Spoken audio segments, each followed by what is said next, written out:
tricks, life looks brilliant, give me more of this. I'm out of control, about to blow, and I've been caught in the undertow. So toxic, but I can't get enough. You're burying me, burying me. Yeah, you're burying me, burying me. You've got me hypnotized, push me out of myself. You've got me hypnotized. I can see, I can hear, going crazy, but the light has got me hypnotized. You've got me hypnotized. Can get you out of my head again.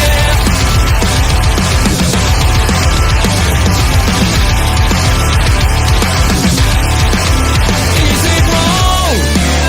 Is it right? It's like I've won my final war without a fight.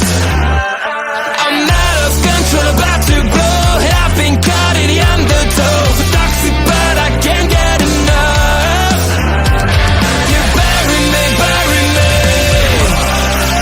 I know you bury me, bury me. You've got me hypnotized, push me out of myself. You've got me hypnotized. I can see, I can hear, going crazy, but the light has got me hypnotized. You've got me hypnotized. Get you out of my head, get you out of my head. Hurricane.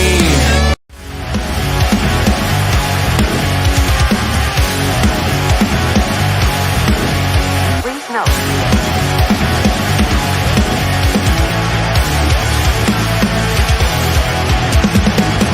Never gonna stop, never gonna change, never gonna do the things you say. I run my own way to get there. Fools are calling and I don't seem to care.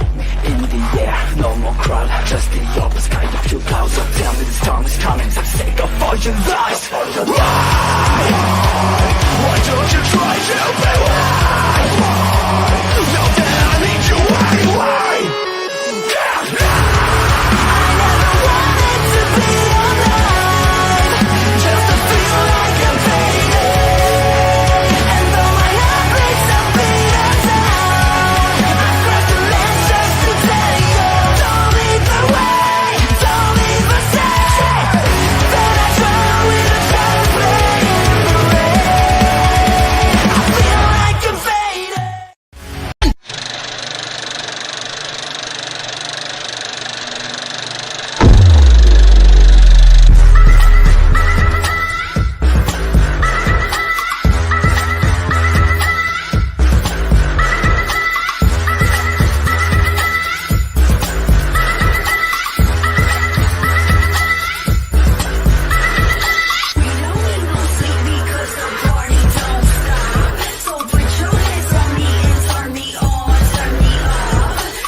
And boom, just like that, it's Thursday night. And you know what that means. It's party time with the Video Bros. I'm Bobby Munson, and the man beside me, he is the man with the angelic voice, Papa Smokes. Papa Smokes, happy Thursday. How you doing, brother? Ooh, it is a happy Thursday every time we get to do Ring Respect Radio, which is every Thursday, Bob. We haven't missed one in a long time, and tonight, looking good, we get to talk about a subject near to both of our hearts. You bet. And we're going to go right to the chat here. First of all, Papa Smokes, Basser's in the house. Say, my boys, I can't be here tonight. I'm watching Hot Rod with my son. That's okay. We'll accept that. A few things. PPW was amazing. With all this rain, I can't believe they canceled the Mud Show in Warman this weekend. And lastly, have a great show tonight. Thank you, Basser. We appreciate it. Papa Smokes, we're always happy with this man's in the chat here with us. It's all Brian right. Carter. Say, good evening, guys. Can we get an update on Saskatoon's favorite wrestler, Yes. Uncle Phil Deadly? So, yes, word Yes. did spread that the Uncle Phil had a very unfortunate incident at PPW's Revengicide here, Pop Smokes. I've even reviewed the tapes to try to find the exact moment, and it comes very late towards the finish when the audible was called to bring the match to an end. Yeah. But not good at all in terms of the condition the Phil Deadly was in that very evening. I talked to him the very next day. Phil, as Phil always is in good spirits, saying he's feeling a lot better. I think Phil will be good, but again, it's one of those things when you always hope for the best outcome in everything. You never wish this upon anybody. So Phil's in good spirits and happy to say that Uncle Phil responded well. He wishes all his best, and I'm pretty sure that nothing is going to stop Uncle Phil Deadly from being at PPW Presents Ring of Horrors 3 on Saturday, October 26th. Yeah, good. I'm also glad to hear that because I haven't talked to him since. And one of my personal favorites around Saskatoon, and it's kind of hard to watch the matches when you're filming them. I know that sounds weird, but you can't really analyze and get the shots and be aware of your own bodily position around the ring and all that stuff at the same time. I couldn't see where it happened too. I realized something happened in the match. And yeah, we're just going to wish Phil a healthy and quick recovery. And let's see you at Ring of Horrors, bro. Yeah, Ring of Horrors. Ring of Horrors, the big show of the year is right around the corner, Pop Smokes. And tonight's all about talking about Revengicide, but it doesn't mean that doesn't have conversation about Ring of Horrors to talk about, because Revengicide really was built to make way for Ring of Horrors. This was the go-home show, the one that was going to determine it all. What are we going to see? What could we likely see? We know we've got 3 matches announced for this card that we're going to talk about heavily. We've also got some stuff that's brewing that we need to talk about. And one of those things I want to mention right off the hop here, Papa Smokes, in the main event of Revengicide, we saw a little crazy turn from Jack Pride. We saw almost the double turn throughout the night. Again, you never know. Are you getting Jack or are you getting Pride? We know he's had his differences with Riley Cruz early in the night, pleading with Riley to forgive him for going after him and let's be a tag team again. And they go out there against the Brotherhood, and lo and behold, the Snake Jack Pride comes out, and he drops Riley very quickly, walks to the back, and leaves Riley Cruz in the middle of that ring for the absolute destruction at the hands of the Brotherhood. This was hard to watch, Papa Smokes, especially Riley. You know, he's so eager. He's so happy to be out there. He really wants to get out there and do his thing. And he got duped, Papa Smokes, and he got tuned in hard, very hard at the hands of the Brotherhood. And I got to say, is something brewing between Jack Pride and Riley Cruz? Could there be a potential for that rematch at the Ring of Horrors?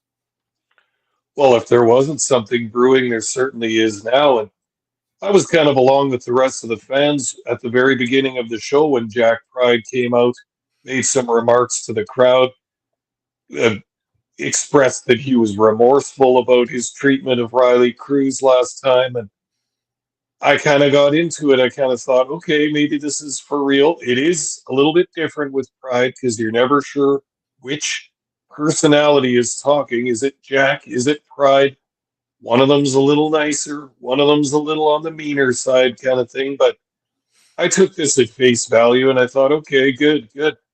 These guys want to get a tag team going.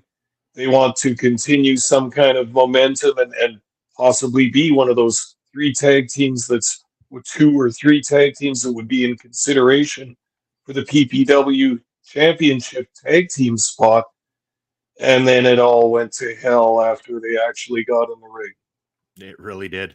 We're going to break down the card right away, but hey, it's Astrid in the house. Astrid, thanks for joining us here on Ring Respect Radio. Glad you were able to make it.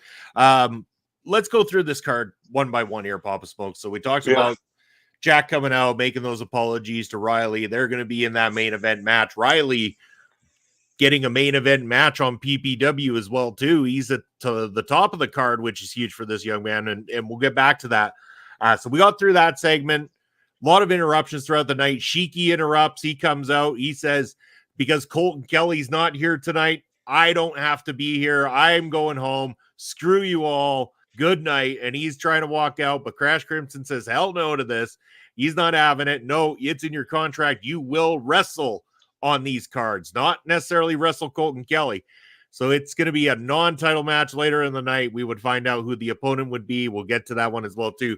The night starts off, El Assassino coming down to the ring, and it's him versus Tommy Gallivan, and a hot start to this one. Gallivan went all in trying to fight against El Assassino here. Didn't work out in the long run for Tommy Gallivan, but one hell of a valiant effort on his part to catch El Assassino off guard and try to end this thing early. Very much so. And you and I have seen these two tangle quite a few times in the past in this city and around Western Canada. But you got to kind of hand it to Tommy Gallivan. He doesn't really have a program going into PPW. He doesn't really have a dance partner that he's feuding with or anything like that. So he came out to this match with a game plan in mind, with a seriousness, and with that same tremendous energy that Gallivan always brings to the ring. This kid doesn't know when to quit. He will not quit. He gives every match his all. And as we saw, he came out, jump-started the match, attacked El Assassino from behind, and it's obvious that his game plan was, I got to get this guy on the ropes. This wrestler is too dangerous. I've got to get him weakened and on the ropes and maybe even try and end this early.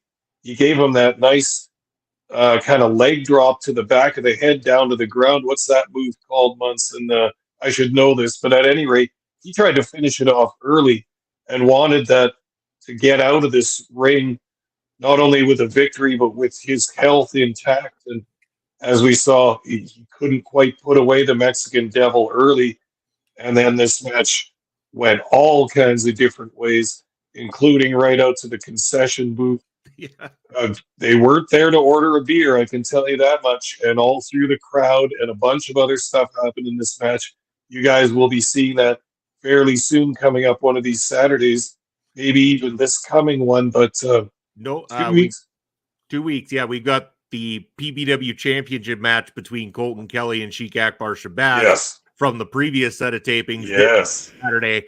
And then 1 week from that, Brian, you'll be happy to know you get to watch El Assassino versus Tommy Gallivan. And he wants to know, when did Gallivan turn heel? Attacking a baby face like El Assassino seems like a cheap shot. True. But Gallivan is not a heel. He has fan support behind him.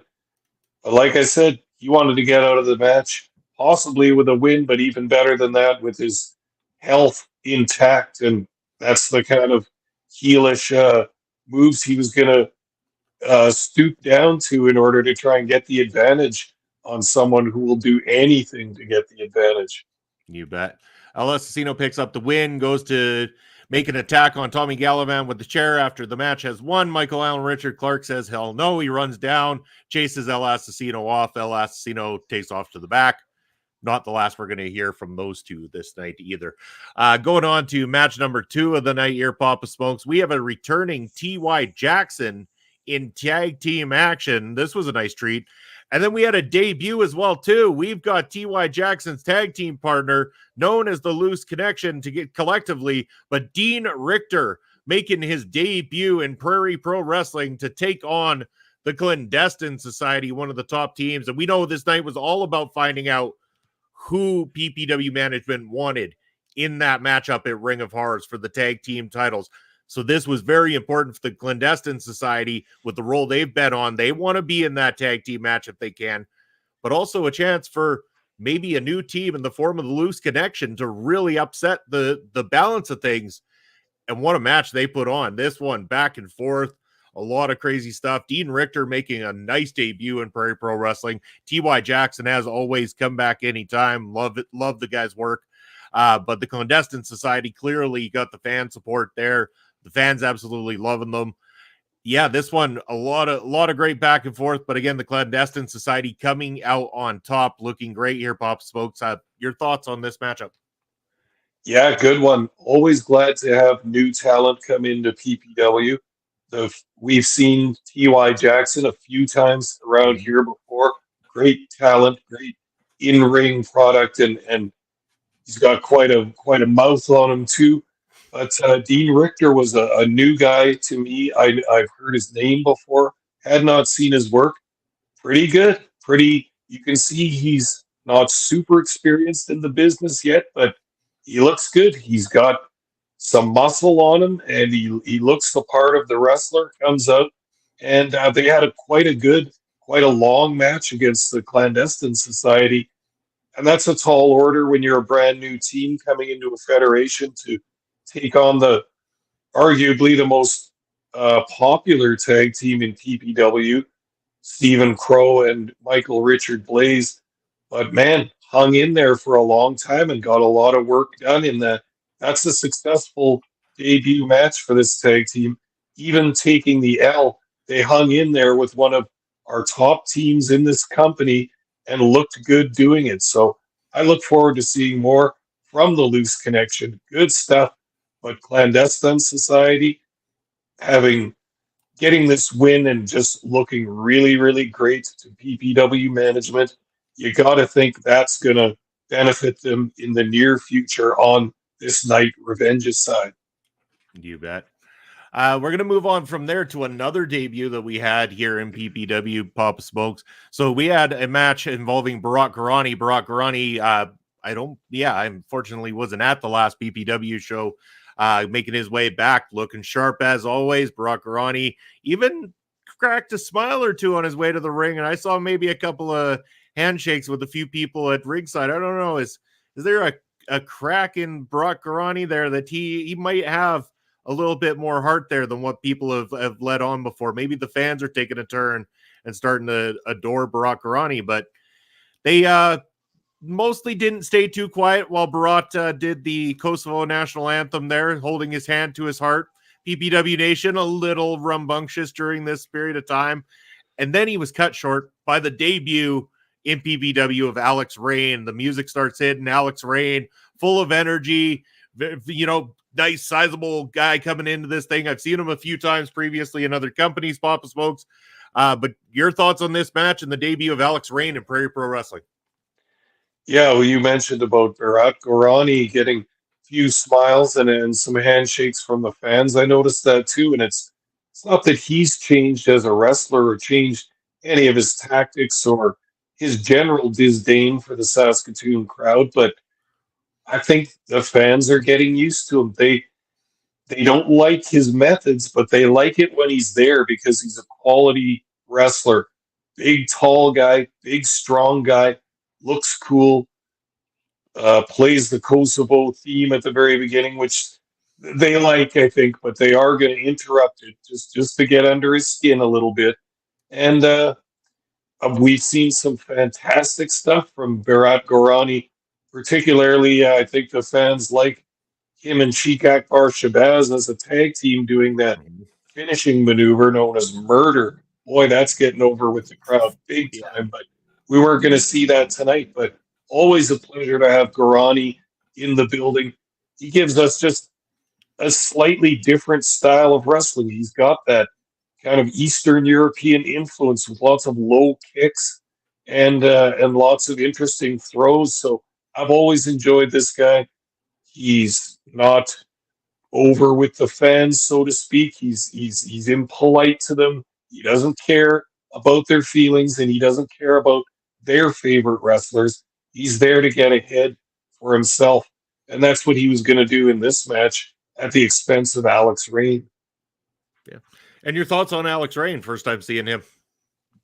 Good. Also a guy that doesn't look like he's completely experienced in the business, but once again, you got to just put the reps in. This guy came out with a bunch of energy to a crowd who, for the most part, probably didn't know who he was, and got the people cheering, got them on their feet.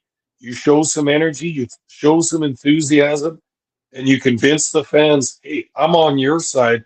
I'm going to try and beat this guy that you don't like. So give me some support, give me some energy, and I'll bring that to my in-ring performance. And I thought it was pretty good. I think the kid has potential, and I'd like to see him in PPW for some future matches. There we go. Yeah, I agree with you 100%. Ryan saying he wants to know whose handprint is on the Papa Smokes wall behind you. I don't know whose it is. It's a page out of a book about studying people's skulls and people's hands and stuff like that. I thought it was a cool picture. Always liked that image of the human handprint, so I thought I'd just put it up there as a little mystery for everybody. Perfect. Brian, are you happy? I made some changes. I don't know if you can see them all, but I took your comment to heart. And since a few people have been talking about the wall lately, I thought I'd spruce it up a little bit. Can I point out? I don't know if you guys can see it, but right here is my brand new autographed picture of Morris Waltz. We will be talking about him in the near future, but quite one of my most proud pieces on this wall back here. Well, actually, you know what, Papa Smokes? After I mentioned that Barack Arani picked up that victory in that match, but both guys looking good, the next match we got to talk about is your boy there, Morris Waltz. All right. Cannonball Kelly. What the fuck happened, man? What happened here tonight? I like, and I'm not even talking about the whole match in general. Brian noticed it and he likes it. He likes it. Yeah. All right. But I'm not talking about the match in general. I'm talking about the PPW Nation. What happened on this night was something completely unexpected.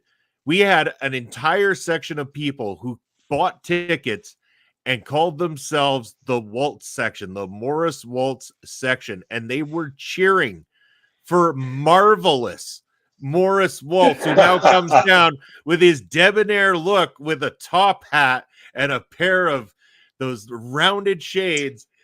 Yeah, absolutely. I mean, it was brilliant. I said to you, I messaged you while I was editing the match. I'm like, Waltz is on to something here. It is starting to really click. And he backs it up with the shit he does in the ring, too. And he comes out there, this Waltz section. He still didn't take kindly to the Waltz section. They were cheering for him. He wasn't having it regardless. Cannonball Kelly comes out normally to the usual fanfare you'd expect from the PPW Nation, but he didn't take too well to the Waltz section. In fact, they started to get under the skin of Cannonball Kelly in this match and under the skin of Johnny Two Fingers as they were booing Cannonball Kelly. They were booing Johnny.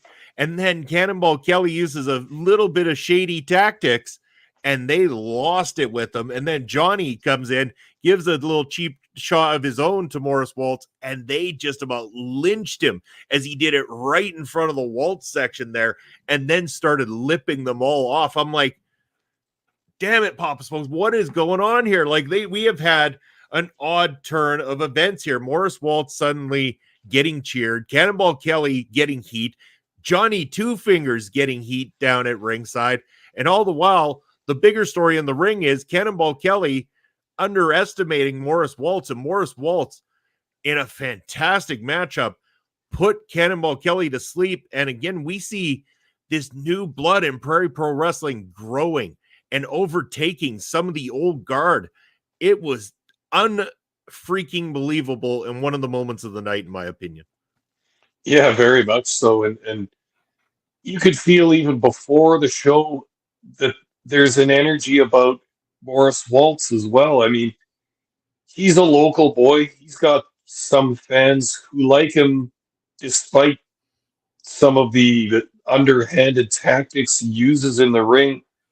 I get that. Hometown wrestlers are always popular, but against Cannonball Kelly, this just seemed kind of wild because Cannonball Kelly is perpetually one of the most popular stars we've ever had in PPW. I mean, they go crazy for the Cannonball. He has that such a wild intro with the song by Johnny Two Fingers and the Deformities that's got a driving beat and it's a heavy rock and roll song. And they come out and Cannonball usually sprints to the ring and flings around and does a somersault and all that stuff. The fans take to him like moths to flame usually, but it looked different this time. He came out slower. There was less smiles. There was less intensity, and also Johnny Two Fingers normally with a smile and a nod and a handshake for everybody in the crowd as they go around and greet their fans. Yes, this was absent at this particular event this time. And I know I noted to myself, oh, okay, I'm not sure what's going on. Maybe just a quieter night for these two, or they're just taking it easy. And then when Morris Waltz came out, a little bit of a different look and looking so debonair and such a cool guy. And then now there's support through the crowd for him. I can kind of see where Cannonball Kelly might get some frustration from. And don't forget the recent history with Cannonball Kelly. He has not fared well in his matches as of late. He's always a strong competitor. You can always bet on him to probably win his matches, but he's had problems with El Assassino jumping him from behind, hurting him with the chair. Some of those shots across the back are just absolutely insane. So I know that Cannonball Kelly has had frustration and anger in his heart about this.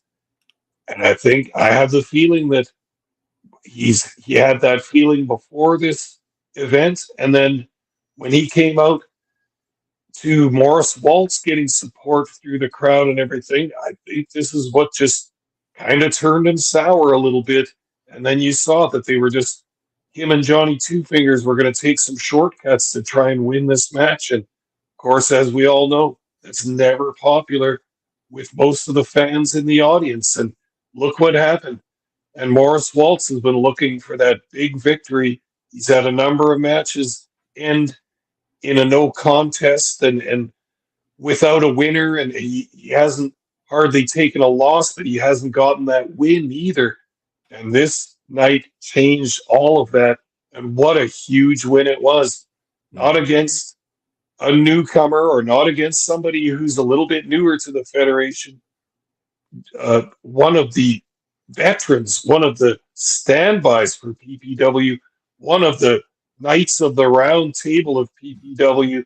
My God, getting a win clean against Cannonball Kelly in the middle of the ring, unbelievable. And like I've always said about Morris Waltz, he's heading for bigger and better things. I'm sure of it. So let's watch this guy over the next year, but especially at Ring of Horrors. You know he's going to try and build on the momentum that he's taking from this win. You bet he is, yeah. And again, I might add as well, Cannonball Kelly, former #1 contender to the Prairie Pro Wrestling Championship. This guy was the guy that the fans wanted to beat Sheik at one point in time, and he took him to the limits. They went through hellacious battles together, and again, Morris Waltz picking up a huge victory that's only going to escalate him. And I'm sure, like you said, let's see where it goes from there. He's going to try to capitalize even further come Ring of Horrors. So I can guarantee Morris will be there, and he's been going to be looking for a fight. Doesn't back down from those. Oh, yeah. Yeah, absolutely. And he's got PPW gold on his mind. He never got into the whole tag team thing. I think he's looking towards the PPW championship. Might be just a little bit early for that, but there's never a wrong time to start thinking that, hey, maybe I could actually be PPW champion if I play my cards right, get some wins, get some momentum behind me. I could be up there in that title picture too. I know that's what Morris Waltz is thinking because he's got that winning mentality. You bet.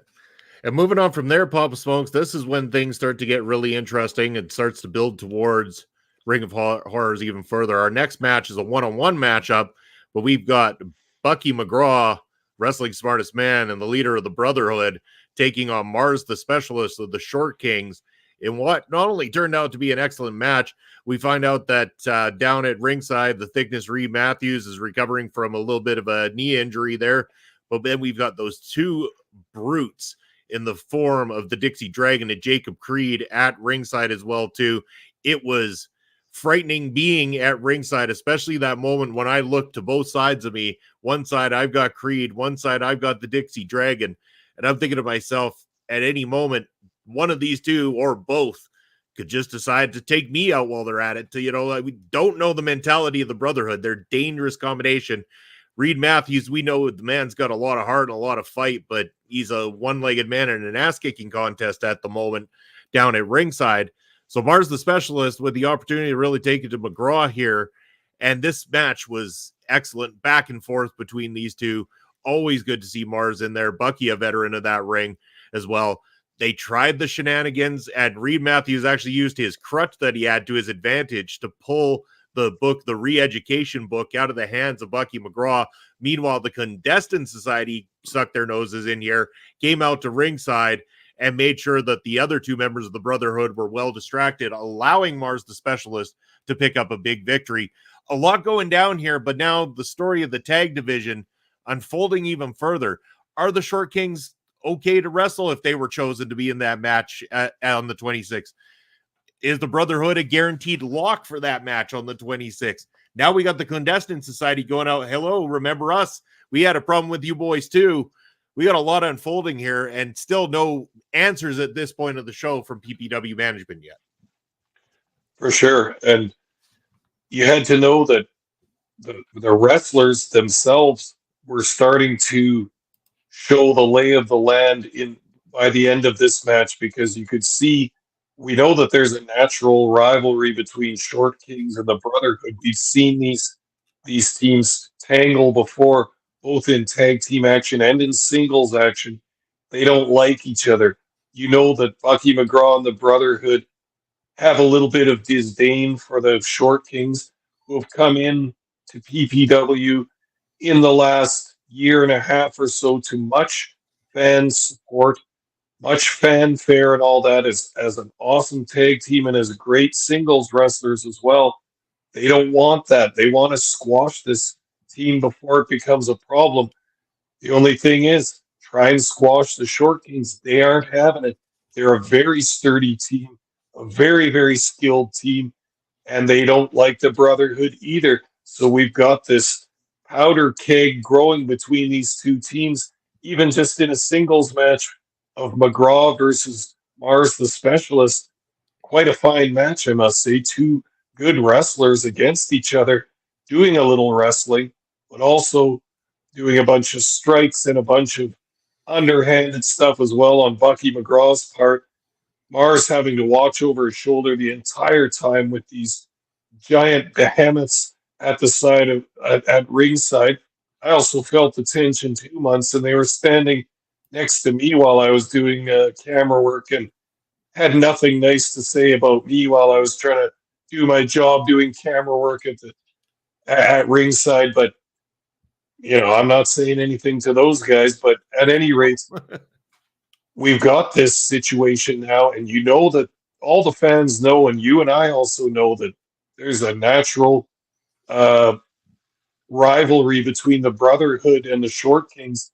But then the Clandestine Society came out too to make their presence known. Hey, you two teams think you're the top of the food chain here? Don't forget about us. We're going to come out and remind you that we think those belts are destined for our waists, and we think we're going to be one of the teams to compete at Ring of Horrors for those lovely new tag team belts. So you know that with these three teams now looking at each other with hungry eyes, wanting to get this victory, wanting to get their hands on the gold. Now this poses a problem for PPW management. You might have been thinking of two teams in order to have a match at Ring of Horrors, but now we've got three. And what is going to happen with this? You bet. We'll find out later in the night, and we will get to that as we say hello to Bobby Petito. Bobby Stats Hey, in Bobby. the house. How you doing, Bobby? And he's saying, I'm surprised that JBL did an appearance for MLW last. I did not know that. I missed that piece of news, but crazy. Did you see what happened? No, I did. I missed that news completely. I didn't even know that happened. I'm not sure what match had happened. It was a match had already occurred, and the wrestlers were still kind of in the ring, one of them being Mr. Thomas, my close and personal friend, Mr. Thomas. JBL came out and clotheslined the living hell out of Mr. Thomas and then left. So he's been doing that in some various indie companies. I think he did it in TNA and the GCW and a few other things. Well, Attack to Alex Kane in the tag team match. Oh yeah, he got Mr. Thomas in the clip I saw. So yeah, very interesting. Yeah, very interesting indeed. So going back to the PPW side now, we get our next matchup before we hit intermission. This match is a rematch from the previous card. We have a match between the intangible one, Zoe Sager, and Michael Allen Richard Clark. This time, no presence of El Asesino at ringside. Ryan Carter saying the last MLW show was half watchable. Whoa, half watch. You got my curiosities up. If Brian's saying it's half watchable, I'm more inclined to think that there's a hope. Yeah, well, that's the nicest and most positive thing he's had to say about MLW wrestling in a long time, and Long time. I've been in agreement with that as well. So interested to hear that opinion. Very much so. So very interesting. So maybe we'll have to check it out when we have the time.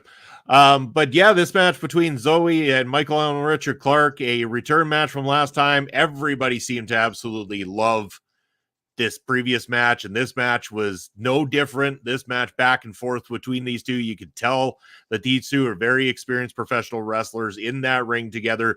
Zoe, with this newfound attitude, has been doing absolute wonders for her. Michael Allen Richard Clark, always a great veteran inside that wrestling ring, and they put on a hell of a show together. This one wouldn't end all pretty at this point, though, Papa Smokes, because Zoe, the El Asesino did make an appearance, which distracted Michael Allen Richard Clark, leading to Zoe Sager capitalizing and getting the job done, picking up a big victory. Again, now, there's only 3 people that hold a pinfall victory in the history of Prairie Pro Wrestling over Michael Allen Richard Clark, and Zoe Sager is now one of those 3 at this point in time after this. But it did the chaos did not end there, as El Asesino comes into the ring, starts attacking Michael Allen Richard Clark with a chair, and Zoe's loving it. Zoe is standing there and enjoying this. She is mocking Michael Allen Richard Clark at this point. And then El Asesino says, I've got an idea. And he goes and he grabs a table out and he puts a table in the ring. He goes, yells at Zoe, put him on top of there or whatever. And then El Asesino goes under the ring and pulls out a ladder. Throws that ladder into the ring. Zoe has set Michael Allen Richard Clark up on the table. El Asesino climbs to the top. And what do we get? We get the frog splash from the top through that table.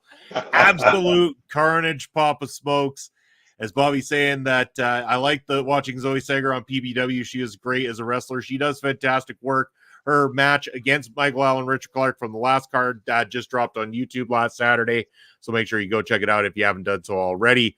But yeah, this match, again, it was a great matchup. That ending, the fact that we have now seen tables, ladders, and chairs used, it's starting to paint a picture for the fans. We would find out very shortly after this, and we'll get to that in a moment, what that match is going to lead to. But what did you think here, Bob Smokes, this matchup, these two, and then the whole thing unfolding between Michael Allen and El Asesino? Well, first of all, this match of Sager versus Clark is just, even on paper, this is just a lovely match, right? Like, these two are going to put on a good show. They're popular with the crowd in different ways. Michael Allen Richard Clark will always be one of the most popular wrestlers in PPW by a long shot, and it's easy to see why. We talked about Zoe Sager has always been very, very popular until recently. She's had that attitude shift that you mentioned. She doesn't care about the fans anymore. She cares about herself. She cares about winning matches. And I got to say, this attitude looks good on her and has really benefited her career so far, because we've seen nothing but success from Zoe Sager when she stopped bowing to what the fans wanted her to do and what everybody else told her she should do or could do. Zoe doesn't care about any of that stuff now, and it has made her a better wrestler. You know, as well as I do, Munson, we've been watching Zoe Sager since, I don't know what year, 2017? 2019. 2019. Okay, yeah. She was always good. She was always energetic and had good in-ring move set and all the rest of that. But the painting is getting colored in now. She's so much better now. She's got a confidence. She's working the crowd. She's working her opponent. She's working the referee. She's hilarious. And some of those screams she does when she's frustrated, when she gets a close 2 count, screaming like a banshee at the referee, and the fans scream back. They love it. They love it. And this is so much more fun, even though she's taken a turn towards the dark side. I find this such a fun turn for Zoe Sager. I swear it looks like she's enjoying her current role that isn't the favorite of the fans all the time, but is only out for number one. I like this a lot, and this attitude shift blossomed in this match, especially against such a beloved opponent too. This just worked out beautifully. The fans enjoyed this match tremendously. Glad we got a finish before the interference. And Zoe Sager, I mean, looking straight up. Here's another person looking at that PPW singles gold. You got to know she's been looking at it. You got to know she's been sizing it up, thinking, what's that going to look like around my waist? You know she wants to try on that belt, and you know she's looking at it too. So I'm excited to see what's up for the future. We've got a somewhat tumultuous title picture that's in a little bit of turmoil right now. There's a number of people staring right at that gold belt, and Zoe Sager is one of them. People would be best to watch out for her because she means business these days. Yeah, you bet. May I also add another year on the top PWI's top 500 Zoe Sager as well too. So congratulations, Zoe, for sure. That level of attention for all your hard work. Bobby's saying he's been watching Zoe Sager since Love Pro Wrestling. If you go back, Bobby, to the beginning of Prairie Pro Wrestling from 2019 on our channel, the Food Truck Wars, which would even predate her debut in Love Pro Wrestling, my friend. We've had Zoe around for quite some time, since the very beginning of her career here in Prairie Pro Wrestling. So a lot of great matches from her on there. Brian mentioning that it's her alliance with El Assassino that has made her better. Again, it's made her very much more dangerous. Maybe. I'll give you that much for sure. Yep. She's been more dangerous. Bobby asking if we booked TNA Tag Team Judas Icarus and Travis Williams for PPW. We have not. Again, anything's possible. We know that we have new people coming in all the time. So if ever the opportunity and the stars aligned, never say never. So especially with Prairie Pro Wrestling, it depends who and what time and what aligns with our schedule and their schedules a lot of the time. So we got a lot more to talk about and not a whole lot of time to fit it in, Papa Smoke. So we get to after the break, short intermission. We come back. Again, we're going to get things started, but here come the interruptions. But this one a little bit more polite. Michael Allen Richard Clark comes out. He's still looking pretty rough from that attack, even though there's been a little bit of period of time between. And he pleads with Crash Crimson to come out and talk to him. So Crash comes out. He tells him he wants El Assassino. He wants him at Ring of Horrors, and he wants him in Prairie Pro Wrestling's first ever tables, ladders, and chairs matchup. The crowd pops. They're excited. This is going to happen. It's been announced. It's official. The only thing I ask, and I know that Michael Allen Richard Clark has gone to the depths of hell with Jacob Creed before in a fight, but as much as I know that Jacob Creed is dangerous, El Assassino is a scary nightmare. El Assassino is somebody you're walking right into his playpen when it comes down to this kind of stuff. This is what he wants. He wants to get you to that point where you fold to his will. And his will is inside the most violent type of wrestling match that we can put on at Ring of Horrors. And you guarantee these two they're going to destroy each other come Ring of Horrors on the 26th, Papa Smokes. Yeah, very well put, Munson. I couldn't have said it better myself. And we've got two of the big dogs in PPW that absolutely despise each other and want to attack each other on sight. And yeah, you got to be thinking that El Assassino probably engineered this by using the ladder, the chair, the table. Maybe that was his suggestion, or maybe that was his inference that he was making by doing that. maybe it was just that random and it's a coincidence, but when you bring that kind of furniture into a match, bring that dangerous items from ringside and use them on your opponent, you're going to get some people's attention. Assassino certainly got Alan Clark's attention, and Clark right up to PPW management and the coordinator of talent relations, Crash Crimson, right to him saying, I want this match. I want to put an end to this. I'm sick of this guy jumping in and interfering in my matches. He's injured me a number of times with chairs over the back and over the head. And what better way to do it than let's finish this in the ring? But you don't think that the ropes are going to hold in two competitors like this with such a burning hatred? It's got to be more than that. So I get it. We got to have a match that can finish this feud, that can maybe put one of these warriors down to the ground and have the other one standing over him in victory. Anything to finish this rivalry. Maybe this match will do it. I would tend to think in a tables, ladders, and chairs match that could finish a lot of bad feelings if you end up on the wrong side of those three items.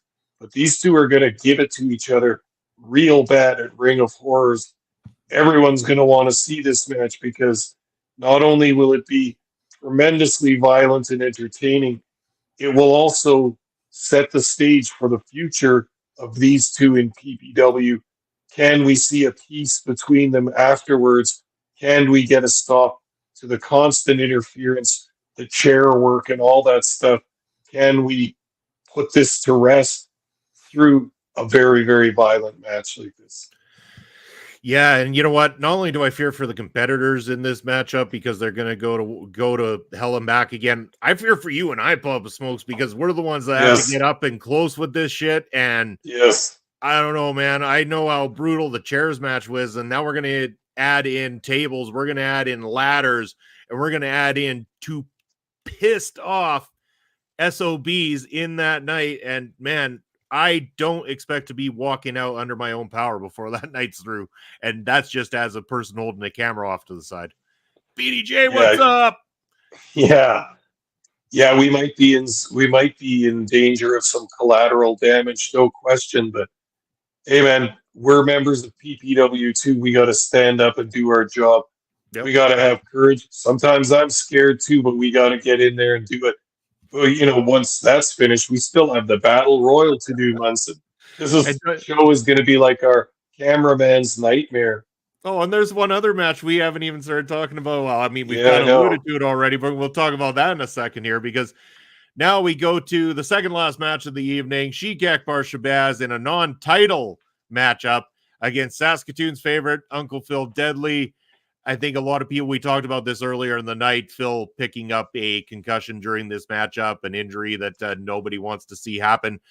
Sheik Akbar Shabazz picking up the victory nonetheless through this one. We don't know what's going on. Colton Kelly wasn't able to be there. Will he be at Ring of Horrors asking for a rematch against the Sheik? Is somebody else in line to go up against Sheik at Ring of Horrors? Is Sheik even going to bother showing up at this raid, or does he feel he's done enough? Does he even care enough to bring the PPW championship to the Ring of Horrors here, Papa Smokes? Those are all valid questions for sure, and questions we don't have answers to yet. We will have to see next month in October when we get to this show, when the fans pack the place again for another massive PPW show. But yeah, that's part of the fun, is that we will see what's going to happen with that tag team championship. I think a lot of people's focus is on that, but we may have to see what happens with the heavyweight championship, the singles title as well. See if Akbar Shabazz shows up, see if Colton Kelly wants a rematch or somebody else in that spot. Could be very, very interesting. Very interesting indeed, but nonetheless, I guarantee that if Crash Crimson has his way, Sheik Akbar Shabazz will be defending the title against somebody at the Ring of Horrors. You can bank on that one because Sheiky is scheduled to be there, so we expect the champ to be in contention there on that night. Let's get to this main event of the evening. I haven't done that in a while. As we go to tag team action, we've got the Brotherhood against Riley Cruz and Jack Pride. We did also talk about this one a little earlier. Jack Pride turning on Riley Cruz, leaving him to the slaughter of the Brotherhood. The Brotherhood absolutely decimating Cruz until enough was enough, and the Clandestine Society and the Short Kings ran to the rescue, or tried to run to the rescue of Riley Cruz, but Riley had taken one hell of a beating at this point in time, Papa Smokes. But just before it got a little too far, both teams coming out, and now we've got a standoff between and a brawl breaking out. Clandestine Society, Short Kings going at it. We've got the Brotherhood going at it. All guys mixing it up, fighting it out. You know, it was a first as a mutual dislike towards the Brotherhood, but then tension started to grow with the Clandestine Society and the Short Kings, because originally PPW management saying they only wanted two teams, two of the best teams in this matchup. But the PPW Nation was having none of it. They wanted Crash Crimson back out. Jeff Drake comes out. We've got three teams down there, and the fans are calling for it. Damn it, man. They're demanding it. They want a triple threat match for those tag belts against the three top teams in Prairie Pro Wrestling. And that's what they're going to get at the Ring of Horrors, Papa Smokes. The first ever tag team champions are going to be crowned in a triple threat match. And while I'm not always the biggest fan of triple threat matches, when they make sense like this one, because you got three damn teams with a absolute bitterness towards one another, they're the focus of why the tag team titles are existing in Prairie Pro Wrestling. These three teams have made the tag division what it is in Prairie Pro Wrestling. The fans deserve all three teams in this matchup. Absolutely. And I just wanted to say first about Jack Pride and Riley Cruz. How much do you have to hate a dude to abandon him alone with the Brotherhood? I mean, the feelings have to be so negative, because of all teams to abandon someone against these two monsters, Creed and Dixie Dragon. My God, did they lay an absolute ass kicking on Riley Cruz. And Cruz, I mean, he's had a number of matches in PPW, a whole bunch of them, in fact. But I haven't seen the kid take this much damage from two big bruisers like this. My God. And Pride has undoubtedly made an enemy for life. I mean, there's no way Riley's ever going to forget the licking that he got from the Brotherhood. And again, it begs the question, what's going to happen between these two? Because Riley Cruz is another guy that's still somewhat new to the wrestling business, but he's got that enthusiasm. He's got that energy.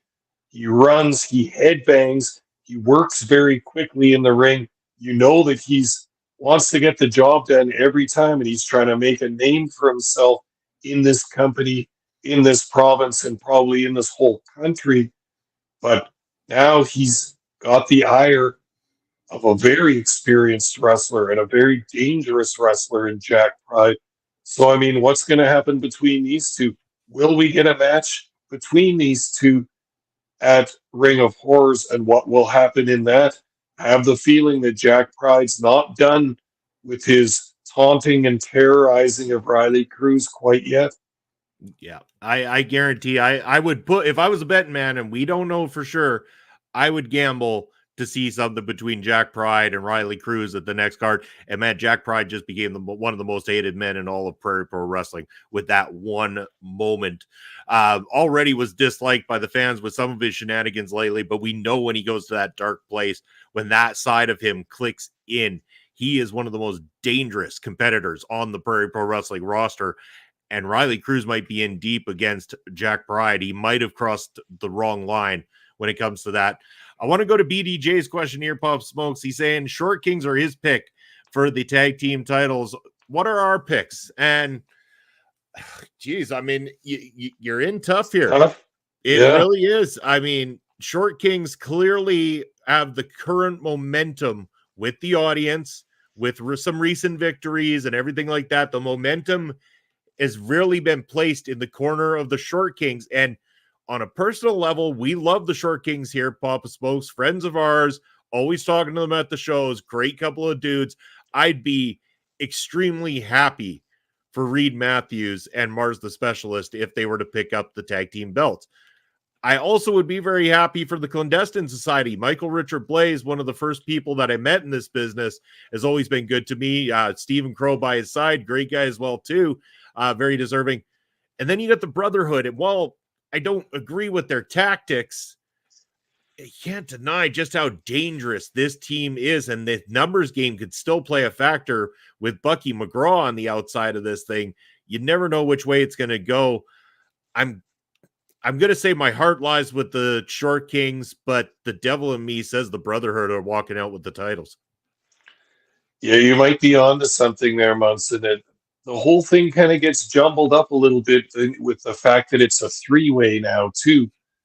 The Brotherhood, in any tag team match that they have a little advantage because they've always got Bucky McGraw on the outside, not only to give verbal advice and direction to the team, but he's got that book of re-education as well. He's got a mind that will stoop to no levels, to get the job done. He's there to help his team. He's there to get victories and to get winners' purses of the money that's paid out to the wrestlers afterwards. They want that big purse, and they're going to try and get it. I'm not sure about this prediction because having it in a three-way kind of muddles things up a little bit. But I'm going to go on the other side of you two guys and think that Blaze and Crow just might be able to pull this off. They're a very wily team. They work perfectly as a tag team, and they almost seem to know what each other are thinking before the other guy does it. That's why they have so many good tag team cooperative moves between the two of them. The giant flying knee drops as the other one holds them out from the ring, all that kind of stuff. I'm going to have to maybe go with the Clandestine Society. Right. They also had the first buzz around them as a tag team when we started booking tag team matches in PPW. I've always kind of had it in my hand that these guys are probably future champions. So if I'm forced to pick a team, I'm going with Crow and Blaze. All right, there you have it. Each of us picking a different team. And again, like I said, my heart lies with the Short Kings, especially being good friends of the channel here and everything like that. But they're in tough. It's going to be a tough night. It's going to be interesting. Okay. BDJ. But I get that one. Yeah. Yeah. No, I got it. But anyway, it's going to be an interesting night nonetheless. There's going to be two big matches that we've announced, but there's also the guaranteed match that we do every year, Papa Smokes, and this is how we'll kind of end things off. We've got the Gimmick Battle Royal matchup coming up on the 26th. The fans always love this. We will try to make this available on YouTube ASAP following the tapings. We tape on the 26th. I believe Halloween lands on the 31st. We're going to try to have this one edited, commentated, and ready for release that Saturday. If not, hey, if we can get it done fast enough, maybe we'll put it out even earlier. Who's to say? Maybe this year we'll spoil y'all and we'll get it done in time to release it on Halloween, a special early release of Prairie Pro Wrestling's Gimmick Battle Royal. I think might as well shoot for the stars and go for it this year, Pop Smokes. You're too nice to the fans, Munson. You're always giving them what they want, but that's very cool. And yeah, the Gimmick Battle Royal, as they call it, is something that the fans like. It's a whole bunch of fun at this time of year. Halloween has become such a very popular day amongst a lot of people because you can fantasize and let your kind of cosplay instincts take over, and you can be someone else if you want to, and that's what our wrestlers do here. They bring forth the wrestlers from the past with the costumes and everything. You know that you and I are going to do something along that line for commentary again, and this is just just for all the serious matches that will be on Ring of Horrors. This one's more for the fun of it and a good time for the fans. They always love it. They do, and it is going to be a good time. Everybody's looking forward to it. I will say, as we're going to be heading out here right away, to stay tuned for the Honor Ramble coming up. It is the Women of Honor tonight. Kimmy Sokol and Auntie Collins are going to be in the house. A lot of fun and shenanigans going to be had over there. Make sure you tune into that. But yes, as for PPW's Ring of Horrors, Papa Spokes, I wanted to mention Saturday, October the 26th. The pre-sale tickets for general admission are not at our sponsors just yet. They are coming soon. Watch our social media to find out when you can get those, if you're okay with standing for the entire show, like our man Basser loves to do. But if you want a seat, if you want to purchase a seat to Ring of Horrors, you better do so quickly. Message us on social media, particularly on Facebook, to get the details. It's $30 a ticket. I'm telling you, Papa Spokes, the entire front row for PPW Ring of Horrors is already sold out, and the other seats are moving quickly. We are a good, I would say, 40% sold out on the Ring of Horrors reserved seating already. Wow, amazing. And we just finished the last show. So people, listen to Munson right now. It's not a joke. This will sell out, and the tickets will go fast. So get on it right now. Get on Facebook. Get your phone out and buy those tickets. Get as many as you need, because they're not going to last much longer. All the fans know that this is the big one, and they know that you got to move fast to get tickets for this. Don't miss out. It's going to be a blast. Yeah, and I mean, we can't guarantee that standing at the door is going to get you through the door. We've had to reject people before many times, especially when it comes to the Ring of Horror show. So, yeah, either buy your reserve seating ASAP or get your general admission tickets once they are available from Hunter's Bowling or Glitch Gifts and Novelties here in Saskatoon. Either one of those establishments will have tickets available very soon. They will be $15 in advance at those vendors for general admission. At the door, $20. So you've just cost yourself a whole beer. Well, it's $6 for a beer, but you can almost buy a beer with a $5 savings if you buy your tickets in advance. But to get your $30 tickets, and I also want to mention too, the Prairie Pro Wrestling Academy returning to Saskatoon on Saturday, October 26th, 2 in the afternoon. Make sure to message Prairie Pro Wrestling to find out the details of booking your spot for a mini camp, to find out if you have what it takes to get into the world of being a professional wrestler. I'm going to be there nice and early, Papa Smokes, doing some taping, and I'm hoping some slapping of some chests. So sign up to get yourself slapped around a PPW ring that night. It's going to be great. I was just going to ask you if you were going to be there, Munson, because that annually may be one of my only chances to get a couple of chest slaps in on you, Munson. See if you've got what it takes from Papa Smokes. Let's do it there, Papa Smokes. Are you going to be there early then? Yeah. If you're going to be there, Munson, I'll be there to slap some flesh for sure. You bet. I said I'd probably show up there around 1 in the afternoon or so. They're starting at 2. And that way, afterwards, maybe we'll just get the rookies to set all the chairs up after while we're at it, too. Another initiation into the company right there. So make sure that you're getting that checked out. I think there's a fee of $100 or something for the camp. It's well worth it, 100% worth it. Even if you decide not to go forward in your pro wrestling career, it is worth the investment to try it out, see if you have what it takes. And that goes for any form of pro wrestling involvement, whether you want to be a manager, a valet, you want to be a pro wrestler, you want to be somebody working in any capacity around a ring, then this camp is for you.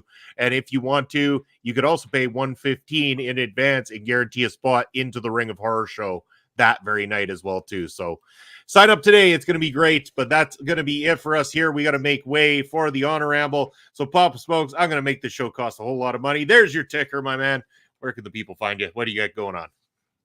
All right, Papa Smokes can be found on Elon Musk's Free Speech Wonderland, also known as X. I am at Smokes_Papa. You can also find me on Twitch at Papa_Smokes_. That's where you can find Papa Smokes. As for myself, Bobby Munson, over on the X, I'm Real Bobby Munson. Instagram Threads at Video Bros SK, and over on Twitch, VideoBro_Bobby Munson.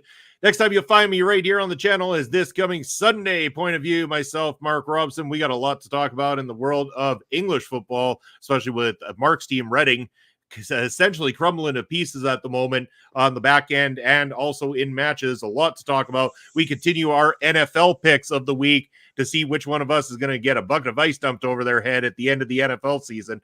So tune in to more POV this coming Sunday with myself and Mark Robson. But make sure you're checking out all the shows here on the channel right here, our local establishment. There's where you can follow us on all social media. Make sure you subscribe here on YouTube, give us a thumbs up, turn on the notification bell, and hey, join the over 1,000 subscribers over at Prairie Pro Wrestling who have subscribed today to catch myself and Papa Smokes every Saturday afternoon, calling all the action for you. That's where you want to be. And yes, right before we go, Bobby saying great show. Thank you, Bobby, as always, for the support that you show us right here. Really appreciate everything about you, my man. Have yourself a good night. From myself, from Papa Smokes, everybody take care, and we'll see you next Thursday night.